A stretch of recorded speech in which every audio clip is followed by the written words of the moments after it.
Բարի երեկո, եթերում Արտֆոկուսն է։ Կայթ մշակութային հանգույցը միջբոլորտային էկոհամակարգ է, որը միավորում է մի քանի կազմակերպությունների, տասնյակ արվեստագետների եւ երաժիշտների, ինչպես նաեւ հարյուրավոր ուսանողների, ապահովելու հայ մշակույթի կենսապտույտը պահպանությունից մինչեւ զարգացում։ Ձեռք բերված գիտելիքներն ու փորձը վերածվում են շոշափելի արդյունքների, գրքերի, ձայնագրությունների եւ ալբոմների, ֆիլմերի եւ տեսանյութերի, ինչպես նաեւ հանրային ներկայացումների, ձեռագործ աշխատանքների։ Այսօր Արտֆոկուսում խոսելու ենք կայթ մշակութային հանգույցի մի քանի երաժշտական ծրագրերի մասին, երաժշտական եւ մշակութային ավելի շուտ ծրագրերի մասին, որոնց ստեղծագործական խմբի ներկայացուցիչն է Գիտությունների ազգային ակադեմիայի արվեստի ինստիտուտի երաժշտության բաժնի ավագ գիտաշխատող, արվեստագիտության թեկնածու կոնսերվատորիայի դասախոս Տաթևիկ Շահկուլյանը։ Տաթևիկի հետ կզրուցենք նաեւ հայ երաժշտագիտության արդիմիտումների եւ հանրակրթական դպրոցների համար ստեղծված արվեստի եւ երաժշտության դասագրքերի մասին։ Բարի երեկո։ Բարև ձեզ։ Շնորհակալություն Տաթևիկ հրավերի համար։ Մեր քննարկման թեմաների շրջանակն այսօր լայն է եւ կարծում եմ բնական է հաշվի առնելով նաեւ ձեր գործունեության այսպես բազմաբնույթ լինելը, նույն ոլորտում սակայն բազմաբնույթ գործունեությունը։ Սկսենք կայթի ծրագրերից ու թերևս առաջինը արև է ելել ծրագիրն է, որը միտված է մեր հասարակության ամենատարբեր շերտերին եւ ամենակարևորը միտված է մարզերում երաժշտարվեստը, մշակույթը ավելի ճանաչելի դարձնելուն։ Խնդրում եմ պատմեք ծրագրի մասին, որը հիմնվել է 2021 թվականին եւ 2022-ին ներդրվել է Խաչիկ գյուղում եւ ուրեմն ունի 114 սան եւ 570 շահառու, բավականին նշանակալի է այս պայդրությամբ ծրագիրը։ Խնդրում եմ պատմեք նաև ինչպես է այն փոխակերպվել 2021 թվականից մինչ օրս։ Հավանաբար գաղտնիք չեմ ասի, որ մարզերում իրականում մշակութային կրթության պակաս կա։ Եթե մայրաքաղաքում իրավիճակը փոքր-ինչ այլ է, կան մշակութային բազմաթիվ հաստատություններ եւ ի ուրախություն մեզ աճող, շարունակական, ավելացող առողջ մրցակցություն կա, այսինքն դրական միտումները շատ են, ընտրության հնարավորություն կա, այո։ Ապա մարզերում իրավիճակը բոլորովին այլ է։ Կան անգամ համայնքներ, որտեղ բոլորովին չկա մշակութային կրթության հնարավորություն։ Անգամ օրինակ երաժշտական դպրոց հաճախելու համար երեխան ստիպված է գյուղից գյուղ անցնել տրանսպորտային, այսինքն փոխադրամիջոցների այս հնարավորություն կլինի, չի լինի, այս բոլորը այսպես յուրաքանչյուր պարագայում իր ուրույն խնդրով, բայց այս խնդիրները միշտ կան։ Հիմա կայթը ավելի շատ առաջնորդվում է խնդիրներով։ Խնդիր, որը պետք է ուղղակի փորձել հասկանալ ճիշտ ինչպես ձևակերպել, այնուհետև փորձել լուծում տալ եւ գտնել լուծման ամենաարդյունավետ ճանապարհը։ Արև է ելելը մարզային ծրագիր է եւ այնպիսի ծրագիր, որի հիմնական իմաստը մշակութային ակտիվություն ձևավորելն է, ընդ որում համապարփակ հնարավորինս ընդգրկում ունենալու այսպես սկզբունքը անպայման պահպանվում է։ Ինչու Խաչիկ գյուղում առաջինը ներդրվեց, որովհետեւ գիտենք, որ շատ այսպես ուրույն աշխարհագրական դիրքում գտնվող գյուղ է, այսպես մխրճված է կարծեք թե այսինքն 3 կողմից առնվազն Նախիջևանի տարածքով է սահմանակից եւ ստացվում է, որ շփումները աշխարհի հետ ամենադյուրինը չեն, այսինքն այստեղ խնդիր կա աշխարհագրական դիրքի իմաստով, բայց Խաչիկը ունի զարմանալի համայնք, մարդիկ, բոլորովին ուրիշ կերպ մտածող, շատ նվիրված իրենց գյուղին, շատ գիտակից եւ այլն, եւ գյուղի ընտրությունը պայմանավորված է եղել հավանաբար այս երկու գործոններով, այսինքն համայնքի ընտրությունը։ Խաչիկում, երբ որ կայթը սկսեց իր գործունեությունը, շատ ակտիվ աջակցություն ստացավ նաև թիմից, այսինքն տեղական ինքնակառավարման մարմինները, երբ որ օժանդակում են, մենք ունենում ենք արդյունք այնպիսին, ինչպիսին ի սկզբանե ձևակերպել էինք։ 21 թվականից աշխատանքները սկսեցին տարվել եւ 22-ից այո ներդրվեց։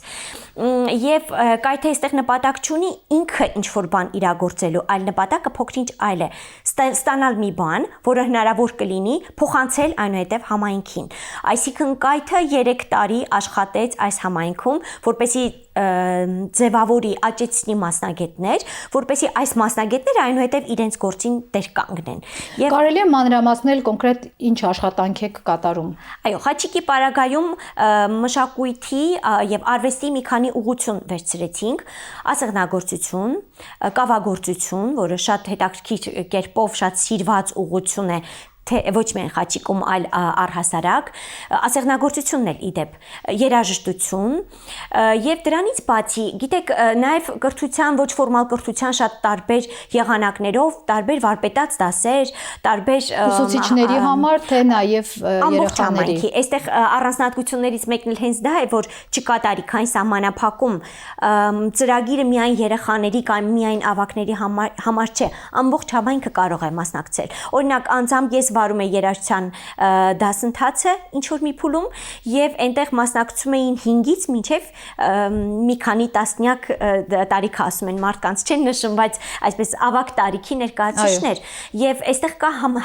հմայք, որովհետեւ համայնքի տարբեր ներկայացուցիչները հասկանում են, որ իրենք միասին կարող են գործանել։ Եվ իհարկե այստեղ խնդիրը առաջանում ինչպես փոխանցել, ինչպես կադր պատրաստել, որը կշարունակի այս գործը։ Հետաքրքիր է, որ օրինակ կավի կամ ասեղնագործության պարագայում ստացվեց տեղից մենք ունենք մասնագետներ, որոնց այո այսօր կարող ենք մասնագետ անվանել, որովհետև նրանք վերապատրաստումներ անցան, դասընթացների հաճախեցին, կայքը այս ամբողջ կազմակերպեց եւ փաստորեն արդեն փոխանցվել է նրանց։ Եվ ես անձամբ կարող եմ գնալ եւ այդ մասնագետներից սովորել ասեղնագործել կամ կավագործությամբ զբաղվել եւ համայնքի ներկայացուցիչները ընդգրկված են այս process-ներում։ Գիտեմ, որ կայքը նաև զբաղվում է ֆոլկլորի եւ մշակութային նյութերի դաշտային փաստագրումով եւ նաև այս ընթացքում դուք ձևավորել եք որոշակի ձեր մեթոդը այդ աշխատանքը նորարարական մոտեցումով իրականացնելու։ Խնդրում եմ պատմեք նաև այդ նոր մոտեցումների մասին եւ ինչ արդյունքներ են արձանագրվում, գուցե նոր բացահայտումներ են եղել վերջին շրջանում։ Մենք շատ լավ գիտենք, որ դաշտային աշխատանքները հիմնականում իրականացվում են գիտնականները կամ նրանք, ովքեր գիտնական դառնալու շեմին են։ Մեր պարագայում մենք համարձակություն ունեցանք համադրելու գիտնականի եւ փաստորեն ուսանողի այսպես աշխատանքը եւ երկուսի համագործակցությունից ստանալ արդյունք։ Մեր համագործակցությունը իրական դպրոցի հետ էր եւ իրական դպրոցի սաների հետ ստացանք հետաքրքիր արդյունքներ։ Մի փորձի մասին հատուկ կպատմեմ։ Վանաձորում ապրում է Բոգդան անունով մի մարդ, Բոգդան Պապիկ ենք մենք նրան անվանում, շատ հետաքրքիր անձնավորություն է, որտեվ եւ ֆոլկլորային երաժշտություն է հավաքել իր կյանքի ընթացքում մեծ քանակությամբ եւ խաչքարեր, այս ավանդական մշակույթի շատ տարբեր ճյուղերով է այս անձնավորությունը հետաքրքրվում եւ ունի իր այսպես տարածքը, որտեղ այս բոլորը պահում է։ Հիմա երաժշտության ոլորտում մեր իրական դպրոցի Վանաձորի մասնաճյուղի ուսանողների հետ եւ նրանց ղեկավարի Զարուհու հետ ձեռնարկեցինք դաշտային աշխատանք, ինչպես այցելեցին ուսանողները իրենց ղեկավարի հետ Բոգդանին կամ Բոգդան Պապիկին սովորելու նրանից երգեր եւ պարզվեց այո Բոգդանը ունի երգերի որոշակի ֆոլկլորային երգերի որոշակի պաշար, որոնք հանրությանը կամ գիտական աշխարհին հայտնի չեն։ Գրառեցին այս երգերը, հաջորդ քայլը ինձ ամենաշատն է զարմացրել, որովհետև ուսանողները հաջողացրեցին սա վերցանել, նոտագրել ինքնուրույն։ Ղեկավարի աշխատանքը այստեղ անգնահատելի է, բայց ուսանողը, որը երաժշտական կրթություն ունի, սովորեց թե դա ինչպես են կատարում։ Եվ վերցանման հաջորդ փուլն էլ համակարգչային շարվածքներ, այստեղ նրանք իրենց մասնագիտությանն անմիջականորեն առնչվող գործ պիտի անեին, որովհետև հիմնականում ծրագրավորող են դառնում այս ուսանողները, նոտագրեցին, այնուհետև բարբառային բառերի փոքրիկ բառարաններ պատրաստեցին եւ նկարչության աշխատանք փաստորեն, այո, վստահորեն այսպիսի բան կարող ենք ասել։ Դրանից բացի գեղարվեստական աշխատանք իրականացրեցին, որովհետև նկարազարդեցին իրենց այսպես պատրաստվող գիրքը նկարչության կայքի խմբակի այսինքն ճարտարակումբի խմբակի երեխաները նկարներ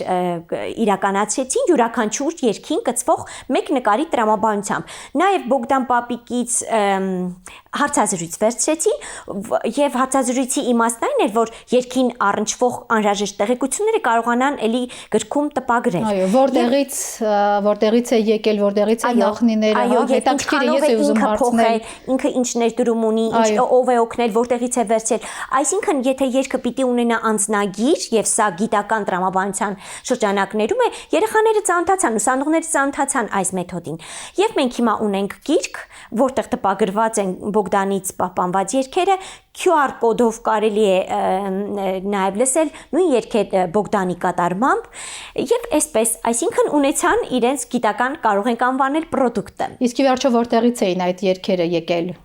Լոռու մարզից, որովհետև Բոգդանը Վանաձորում է ապրել եւ նրա հիմնական առնչությունները Լոռու մարզի հետ էին, բայց ոչ միայն Վանաձորին հարակից գյուղերից, այլ նաեւ օրինակ Ծաթեր գյուղ, որը Ալավերդի քաղաքին հարակից է եւ այլն։ Այսինքն տարբեր գյուղերից էր վերջել։ Նրա ժառանգության զգալի մասը մեզ հայտնի էր որպես Կոմիտասի երգեր, այլ բանահավաքների երգեր, բայց փաստորեն օրիգինալ նյութեր նույնպես կային, ինչի հետ աշխատելով երեխաները, մեր ուսանողները սովորեցին, թե դա ինչպես է արվում։ Մենք այս գիրքը կարողանում ենք բաց երեսով նվիրել մեր գործընկերներին, որովհետև շատ հետաքրքիր նյութ է ստացվել։ Հրաշալի է։ Կայթի եւ ձեր համատեղ մյուս նախագիծը աղվեսիկն է։ Փաստորեն ծրագիրը, որ նողված է 3-ից 12 տարեկան երեխաներին, հա, ծրագիրը նախատեսված է տնային եւ դասարանական կրթության համար, մշակութային, արվեստային կրթության համար։ Խնդրում եմ պատմել ծրագրի մասին, կարևորը որ այս տարի 2025 թվականին նաեւ ծրագրի շրջանակում ստեղծեցիք Հայրիկն ու աղվեսիկը գիրքը եւ նաեւ ներկայացումը, այդպես ինքը շարունակական մի պրոդուկտ էր։ Հիշեցնեմ ինչ էի ասում քիչ առաջ, որ կայթը խնդիր է տեսնում եւ խնդրի լուծման այսպես ճանապարհով է շարժվում։ Այս պարագայում նույնպես եկել ենք խնդրից, որովհետեւ բոլոր ծնողները գիտեն ինչ է նշանակում երեխայի առողջ կրթությունը։ Իհարկե երեխան դպրոցում ստանում է առողջ կրթություն, բայց միջավայրում միշտ չի, որ մենք առողջ բովանդակություն ենք տեսնում արվեստի ոլորտում եւ ոչ միայն արվեստի։ Հիմա այս խնդրին լուծում այսպես ճանապարհներից մեկը կայթը առաջարկեց կամ ինքը իր համար ձևակերպեց առողջ բովանդակությամբ արվեստի ստեղծագործություններ կամ երաժշտական ստեղծագործություններ շրջանառելը, ասպարեզ հանելը եւ շրջանառելը։ Աղվեսիկը այո մեր նոր, այսպես ասենք, բրենդն է, նոր այսպես փաստորեն ծրագիրն է, որը շարունակական կլինի եւ չի սահմանափակվելու միայն Հայրիկն ու աղվեսիկը այս նախագծով, որը 2025 թվականին իրականացրեցինք։ Աղվեսիկը կերպար է, որը երեխաների հետ մտերմանում է եւ փորձում է նրանց օգնել սովորել, օգնում է բացահայտումներ անել։ Հիմա ինչու Հայրիկ Մուրադյան, որտեվ այս տարին լրանում էր նրա ծննդյան 120-ամյակը, այո։ Եվ Երևանի քաղաքապետարանի հետ ենք իրականացրել Հայրիկն ու աղվեսիկը նախագիծը, իդեպ շատ բարեհաջող, շատ այսպես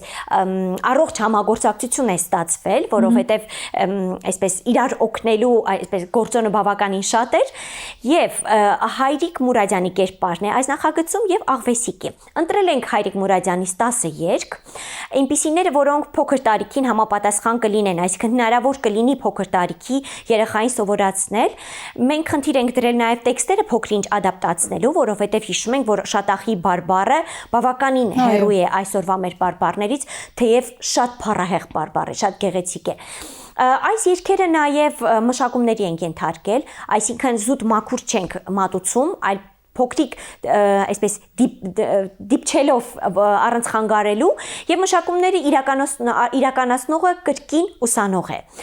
Նանեն է իրականացրել կրկին իրական դպրոցից եւ իհարկե մասնագետի ղեկավարությամբ Գրիգոր Քարտաշյանն է նրան օգնել, որ սխալ ճանապարհով չգնա եւ առանձնահատկությունը այս մշակումների այն է, որ այստեղ կիրառել ենք բացառապես ֆոլկլորային գործիքներ, այսինքն մշակումների բարձր մակարդակ ենք փորձել իրականացնել։ Եվ փորձել ենք երգերի որակը եւ Հայրիկ Մուրադյանի այս շունչը, այսպես ասենք, պահպանել։ Յուրաքանչյուր երգի կցվել է նաեւ հեքիաթ, գիրք ենք տպագրել, գիրքը նույնպես քաղաքապետարանի հետ ենք իրականացրել եւ գիրքը երկլեզվյան է, հայերեն եւ անգլերեն եւ ընթերցողը այստեղ կարող է գտնել հեքիաթը ինքնին, նաեւ QR, որի միջոցով կարող է լսել թե Հայրիկի երգը մեր մշակույթում եւ նաեւ կարող եք գտնել կարաոկե, ինչը գիտենք, որ այսօրվա կրթության մեջ, թե դպրոցական, թե ոչ ֆորմալ կրթության մեջ բավականին մեծ դեր կարող է կատարել։ Այսինքն երեխան կամ նույնիսկ ավագը կարող է վերցնել այս կարաոկեն եւ հասկանալի է, որ որակով կարաոկեների մասն է խոսքը, ոչ թե էլեկտրոնային գործիքներով եւ կարող է ինքը երգել։ Այսօր անգամ լեզու են սովորում, օրինակ օտար լեզուներ սովորում են հենց այդ կարաոկեների նաեւ միջոցով երգը սովորում ես, հետո երգում։ Ահա այստեղ է, որ մենք համոզված ենք, որ այստեղ դրական արդյունք ունենալու ենք։ Նաև երգերի նոտաներն են բոլորը բերված գրքում եւ կրկին հայերեն եւ անգլերեն տողացի թարգմանությամբ նաև տարադարձում ենք իրականացրել հյուպշմանի մեթոդով, որպեսզի մենք շատ լավ գիտենք, որ ցավոք շատ հայ երեխաներ կան, որոնք հայերեն գրել կարդալ չգիտեն, դրսում Հայաստանից դուրս ապրող հայ երեխաների մասն է խոսքը։ Այստեղ նաև այս խնդիրն ենք տեսել, որ կարելի է որպես սկզբնական փուլ երեխային գրավելու համար տարադարձում առաջարկել, որը նրա կարող է գրավել, որ ի վերջո այս երկերի դառնչությունը կարող է գրավել, որ հաջորդ քայլին նա սկսի հայերեն սովորել։ Շատ ծավալուն աշխատանք է, բազմակողմանիորեն եք մոտեցել այդ աշխատանքին եւ մի բան է ստեղծելը, բայց այլ բան է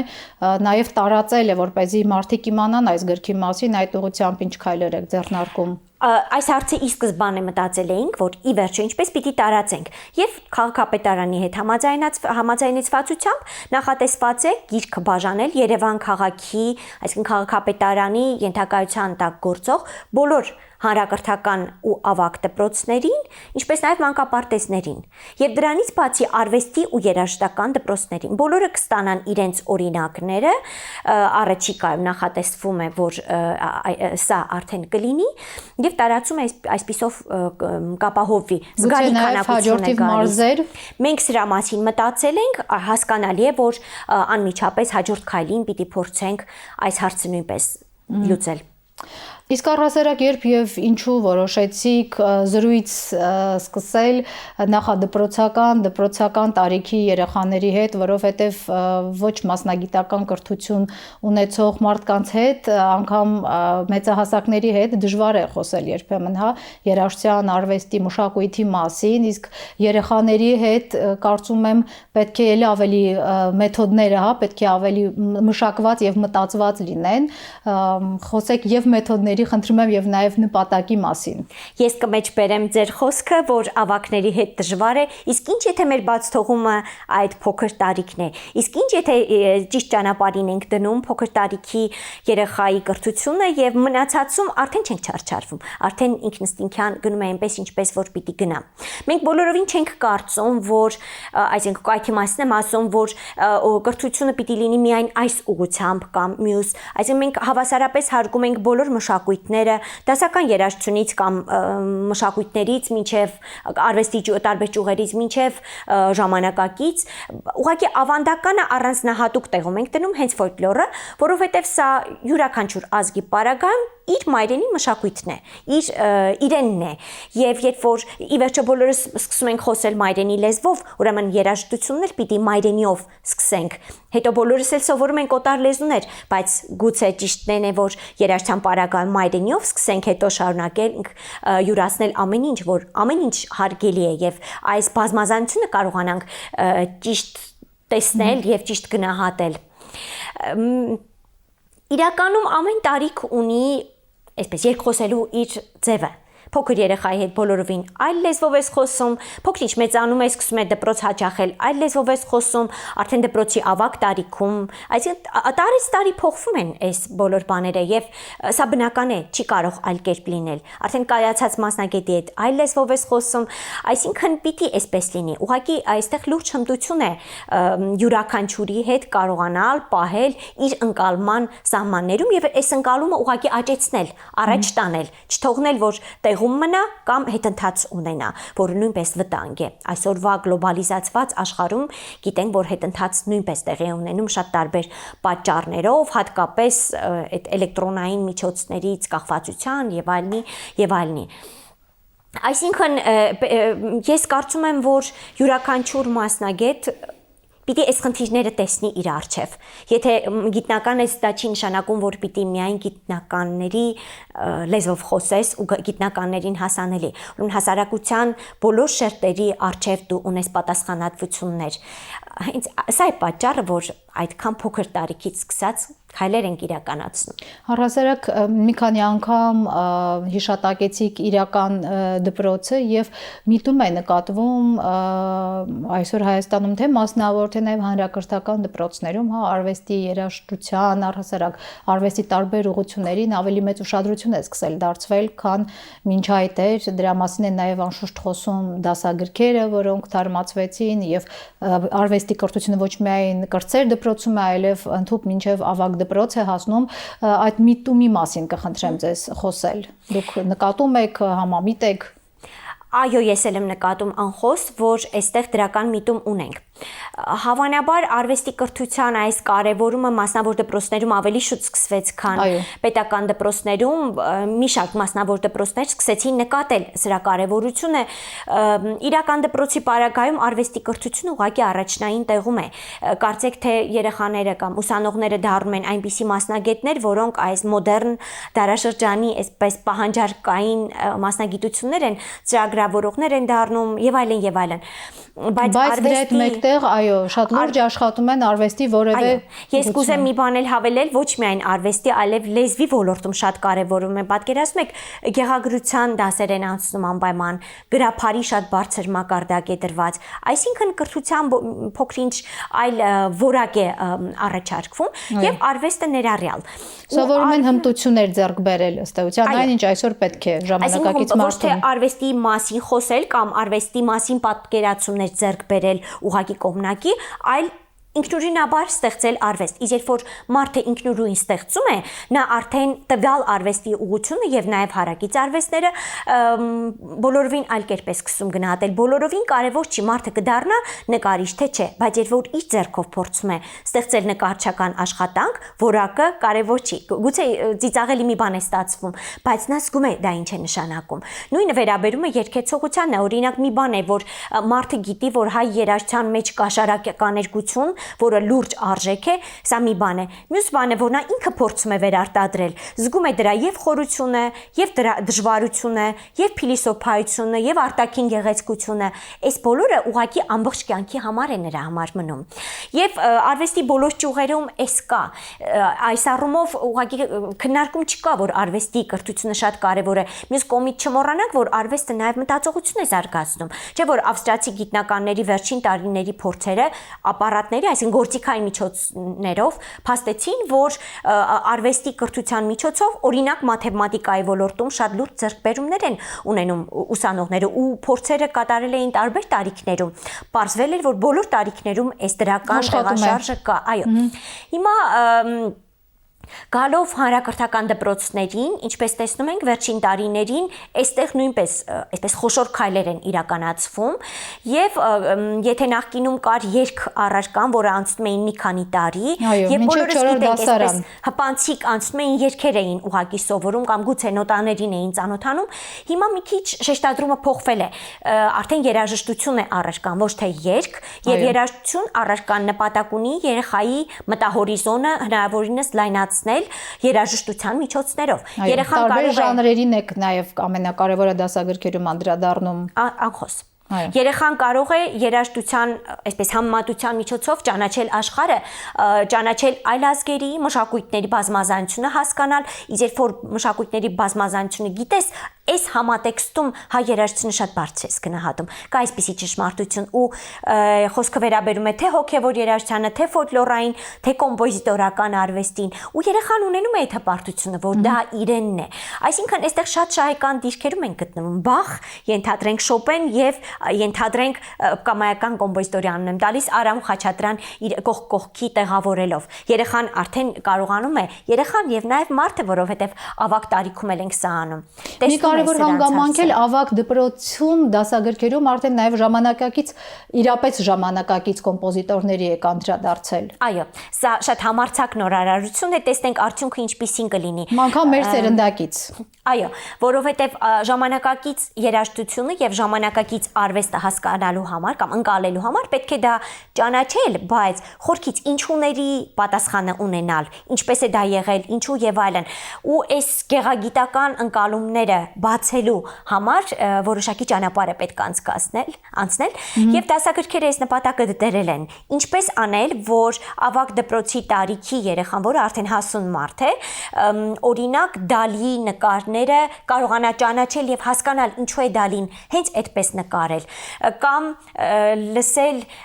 ժամանակակից կոմպոզիտորի գործը եւ ընկալել ինչու դա ծիծաղելի չի, այլ այնտեղ կա փիլիսոփայության իր աշխարհը։ Դասագրքերը այս նպատակը ունեն եւ հույս ունեմ, որ այս նպատակի այսպես լուծմանը կգնանք, որովհետեւ փաստորեն առաջին եւ երկրորդ տարին է, որ սրանք գործարկվում են, մենք առաջիկայում կհասկանանք ինչպես աշխատեց։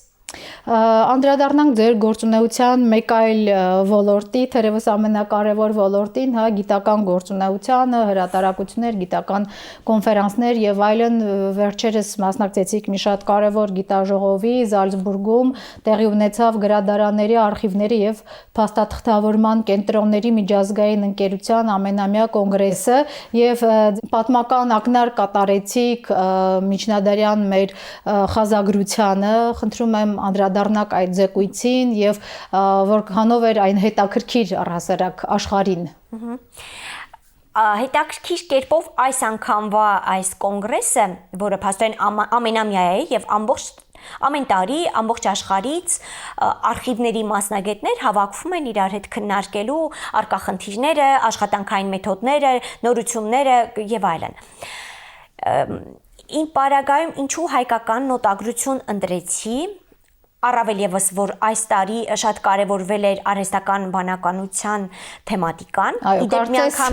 միանգամից ասեմ, որ շոշափելի արդյունքների չեն կարող մասնագետները գալ։ Քննարկում են, փորձում են բացահայտումներ անել, բայց ոչ ոք այդ համարձակությունը չի կարող ունենալ այս փուլում բացատրել ի վերջո ինչպես է ճիշտ կամ այսինքն հետևություններ անելը դեռ ձգձգվում է, հավանաբար սա նորմալ է։ Իսկ ինչու է ես հայկական նոտագրությունը վերցրել, առաջին հերթին, որովհետև ինչպես գիտեք, Կոմիտասը երբ որ գրառումներ էր կատարում, հիմնական օգտվում էր Լիմոնջանի համակարգից։ Հիմա Կոմիտասի արխիվում կարող եք տեսնել բազմաթիվ տետրեր, փոքրիկ այսպես բլոկնոտների մեջ էր գրառումներ կատարում, որոնք հայկական նոտագրությամբ են, լիմոնջանական նոտագրությամբ։ Սա մեզ համար սովորական մի բան է։ Այո, մեր նոտագրությունն է, մենք սրան տիրապետում ենք, կոնսերվատորիայում են անցնում, Էջմիածնի Գևորգյան ճեմարանում կար այս դասընթացը։ Բայց հետաքրքիր է, որ վերջին շրջանում սկսեցինք մասնագիտական շրջանակներում շատ քննարկել, շատ նկատել, որ գոյություն ունի մեր նոտագրությունը ուսումնասիրող մի գիտական խումբ, որի մեջ ընդգրկված են թուրքեր, գերմանացիներ, հրեա եւ այլն, ոչ մի հայ չկա եւ կարող է չլինել, խնդիր չկա, բայց երբ որ ուսումնասիրում ենք ինչ արդյունքների են գալիս, տեսնում ենք, որ այո, իսկապես Լիմոնջանի նոտագրությունը նրանք շրջանառում են որպես հայկական, բայց օսմանյան այս թեզն է ավելի շատ կարևորվում։ Մենք էլ առարկություն չունենք, որ սա օսմանյան նոտագրություն է, որովհետև ստեղծվել է Օսմանյան կայսրությունում, բայց չէ որ պետք է նկատի ունենալ, որ ստեղծվել է հայ երաժշտությանը ծառայելու նպատակով։ Եվ մյուսը, օրինակ, պաշտոնական տեսակետը, որ թուրք մասնագետներն են գրում, որ Լիմոնջան նոտագրությունը գործիքային երաժշտություն նոտագրելու համար է։ Պատճառն ինչն է, որ չէ որ միաձայնությունը բնորոշ է մեր երաժշտությանը թերևս։ Այս խնդիրը գաղտնիքը այստեղ չի։ Իրականում չէ որ նոտագրությունը ձախից աջ ենք գրում, իսկ թուրքերենը այն ժամանակ օսմանական գրությունը աջից ձախ էր։ Այսինքն այստեղ հակասություն պիտի լիներ, եթե իրենք փորձեին երգ վերարտադրել, հակասություն էին ունենալու հենց այս առումով։ Իսկ հայ երաժշտության մեջ շատ լավ գիտենք ամբողջ շարականերգությունը, ժամերգության երգերը, պատարագի երգերը եւ այլն, այո, գրվել են վոկալ ստեղծագործություններ են եւ գրվել են լիմոնջանական նոտագրությունով եւ այս բոլորը ուսումնասիրության դաշտից դուրս է մնացել, որովհետեւ կամ առնվազն չի շրջանառվում։ Ես կարծում եմ այստեղ մենք մեղավորություն ունենք, ուղղակի պետք է ակտիվ աշխատել այս ուղղությամբ։ Մենք կարծում ենք, որ այս հարցը լուծված է, մենք շատ լավ տիրապետում ենք Լիմոնջան նոտագրությանը, բայց ստացվում է, որ միջազգային ասպարեզում շատ կարևոր հետազոտական խմբում ընդհանրապես ուղղակի նշվում է, որ սա հայկական նոտագրություն է, բայց հայկական ժառանգություն որևէ կերպ ընդգրկված չէ ու հաստատված է այս կարծիքը, որ սա գործիքային երաժշտության համար է։ Այս խնդրին հետևելով է, որ ես ընտրել էի այս թեմատիկան, այո, շատ հետաքրքրությունը բավականին մեծ էր, եւ հարցերը բազմազան էին, տարբեր երկրներից էին հարցերը եւ կարծում եմ այս ոլորտում հետազոտությունները պիտի շարունակական լինեն անպայման։ Կարևորը նաեւ օտար լեզուներով։ Հուսանք։ Դե իրականում Զալցբուրգում նույնպես չէր կարող հայերեն լիներ, հասկանալի է, որ գիտաժողովը ինքը անգլերեն լեզվով էր, բոլորն էին կարդում անգլերեն, այնտեղ ես էլ եմ անգլերեն ներկայացրել, բայց ես կարծում եմ, որ միայն սրանով պետք չէ սահմանափակվել, պետք է առաջ գնալ։ Եվ դուք ճիշտ նկատեցիք, որ երբ որ խոսում ենք հայկական նոտագրության մասին, լիմոնջանական, սա շատ լավ առիթ է անդրադառնալու նաև մեր միջնադարյան նոտագրությանը, խազագրությանը, որը թեև վերծանված չէ, բայց գիտենք ինչ հսկայական ժառանգություն ունենք մենք պահպանված եւ նյութերը աշխարհի շատ տարբեր գրադարաններում են, հիմնականում իհարկե Մաշտոցյան մատենադարանում։ Այսինքն այս ուղղությամբ նույնպես պետք է կարևորել եւ շարունակական քայլեր ձեռնարկել։ Տաթևիկ թերևս վերջին հարցը հաշվի առնելով մեր սահմանափակ ժամանակը, ինչն է այսօր հետաքրքրում ձեզ գիտական հենց տեսանկյունից, որ թեմաներն են ձեզ հետաքրքրում, որ ուղղությամբ եք աշխատում, ինչ գիտաժողովների եք գուցե պատրաստվում։ Գիտական հետաքրքրությունները միշտ շատ են լինում, միշտ այսպես մեծ ցուցակներ եմ ունենում, ինչով պիտի զբաղվեմ, բայց հասկանալի է, որ ժամանակը չի կարող թույլ տալ այդ բոլորը հասցնել։ Կոմիտասագիտությունը մնում է իմ այսպես գերակա ուղղությունը, հայկական նոտագրությունով եմ շարունակելու զբաղվել, ասեմ, որ առաջիկայում ավելի շատ ֆոլկլորային երաժշտության եւ համեմատական ֆոլկլորագիտության ոլորտում եմ դասախոսությունների արտասահմանում եւ նաեւ միջնադարյան թեմաներով են հետաքրքրվել եւ հրավեր ունեմ նաեւ միջնադարյան թեման։ Սա իմ ոլորտը չի կարծեք թե միջնադարը, բայց ստիպված պիտի մտնեմ այստեղ էլ, որովհետեւ կա պահանջ։ Անդրադարձա Կոմիտասին 2024-ին լույս տեսավ ձեր Կոմիտաս վարդապետի ճիչը հոդվածը, հետաքրքիր խորագիր եք ընտրել, կարծում եմ շատ դիպուկ խորագիր եք ընտրել, անդրադարձեք այս հոդվածին։ Հոդվածը իրականում պատվեր էր, իմ նախաձեռնությունը չէր, բայց ես շատ սիրեցի։ Անգլալեզու էր կարևորը նաև։ Այո, անգլալեզու էր եւ ամենից շատ շրջանառվող կայքերից մեկում է հրատարակվել Հոլոկոստ եւ ցեղասպանություններ, այսպիսին է կայքի ընդհանուր ուղղվածությունը, պատվերը Մեծ Բրիտանիայից էր եւ հիմնական նրանց հետաքրքրող շեշտադրումը հենց ցեղասպանությունն էր, կոմիտաս եւ ցեղասպանություն։ Հոդվածում փորձել եմ լավատեսական մոտիվը պահել, այսինքն հստակ ներկայացնել, թե ինչ է կատարվել, ինչպես եւ ինչ ազդեցություն է ունեցել կոմիտասի վրա, բայց միևնույն ժամանակ այս շարունակականությունը եւ դրական լիցքերը փորձել եմ պահել հոդվածում։ Շնորհակալ եմ զրույցի համար։ Ես էլ եմ շնորհակալ։ Հիշեցնեմ, որ այսօր Art-Focus-ում զրուցում էինք Գիտությունների ազգային ակադեմիայի Արվեստի ինստիտուտի երաժշտության բաժնի ավագ գիտաշխատող, Երևանի պետական կոնսերվատորիայի դասախոս, արվեստագիտության թեկնածու Տաթևիկ Շահկոլյանի հետ։ Այսօրվա համար այսքանը, ցտեսություն։